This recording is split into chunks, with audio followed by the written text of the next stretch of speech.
You've watched someone win a negotiation without raising their voice. No clever line, table pounding.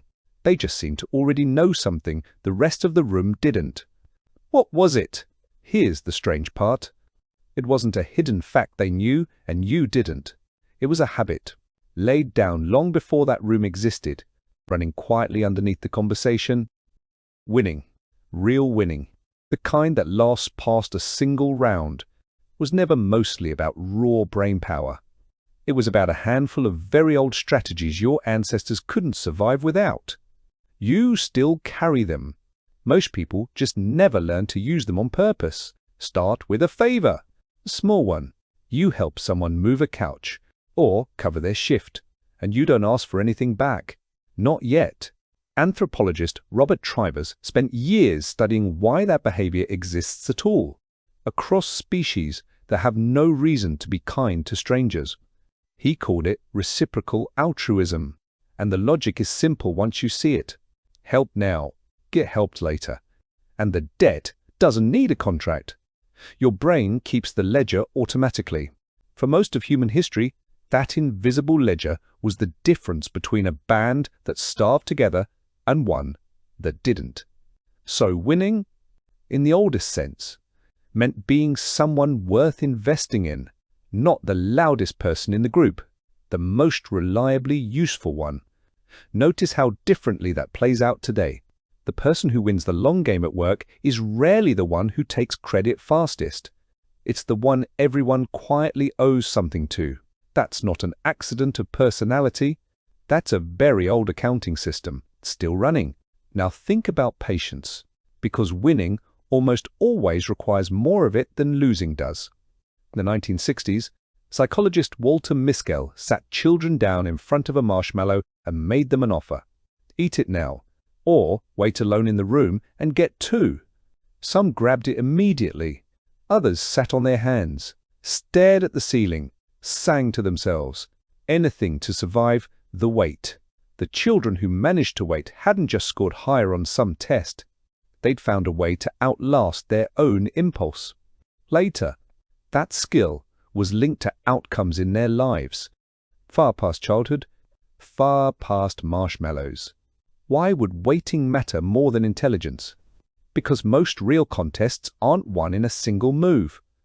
They're won by whoever is still playing cleanly when everyone else has already grabbed, blinched, or folded early. Your ancestors who could sit through a hungry season, planting instead of eating the seed grain, outlasted the ones who couldn't. That patience wasn't weakness. It was the whole strategy. Here's where it gets more useful. Winning also almost never happens alone, no matter how it looks from the outside. Anthropologist Joseph Henrich has spent his career asking a blunt question. If one human alone is not enough to explain what humans have built, how did your species end up building rockets? His answer is uncomfortable for anyone who wants credit for their own genius. You win by copying, improving, and passing on what works. By borrowing the best move someone else already figured out, instead of reinventing it alone under pressure. A single hunter, however clever, dies faster than a hunter who learned fire-making, tracking, and tool work from 40 other people before ever needing it. Doesn't that undercut the whole idea of the lone genius? Little. And it should. The people who consistently win aren't doing more original thinking in the moment. They're pulling from a wider library of moves they picked up by watching, asking, and paying attention before the pressure hit. Picture 2. Apprentices standing beside the same master toolmaker. One watches for a few minutes, decides they've got it, and rushes off to prove themselves. The other stays, asks a question that seems almost too simple. Watches the master's hands fail once. Incorrect. 10 years later, only one of them makes tools people actually trust with their lives. The difference was never raw talent. It was who was willing to look slow in the moment in exchange for being unstoppable later. There's a social cost to all of this that's easy to miss. Copying, waiting, and banking favors all require something that feels like losing while it's happening. You look a little behind, a little cautious, A little generous when you could be taking. Every one of those moments feels, in the short term, like the opposite of winning. That's exactly why so few people commit to it. The reward doesn't announce itself. It compounds somewhere off-screen. In a season or a decade, you can't quite see yet from where you're standing. Consider something as small as staying quiet in a meeting when you already know the answer.